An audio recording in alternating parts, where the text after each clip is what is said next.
In today's video, you'll learn how to use vertical tabs in Google Chrome to keep your browsing organized and easier to navigate.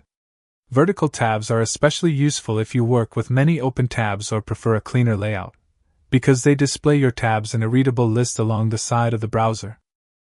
To get started, you'll need to install an extension.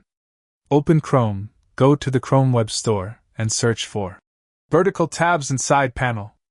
Find the extension with that exact name, click Add to Chrome, and confirm the installation. Once it's added, you'll see its icon appear near the address bar, indicating it's ready to use. To open the Vertical Tabs sidebar, you can either click the extension icon or use the keyboard shortcut Alt+V.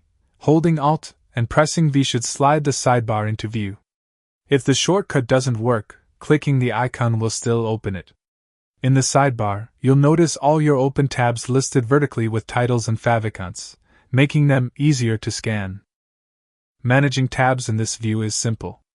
Single-click a tab to switch to it instantly, great when working between multiple pages. To close a tab, double-click it in the list, so be mindful of the difference between single and double clicks. You can also right-click any tab to access familiar options like Pin to keep key tabs fixed, or Duplicate to open a second copy of a page for comparison or multitasking. That's all you need to work with vertical tabs. Install the extension, open the sidebar with the icon or shortcut, and manage tabs through clicking and right-clicking. Try using vertical tabs during your next browsing session and see how much smoother and more organized your workflow becomes.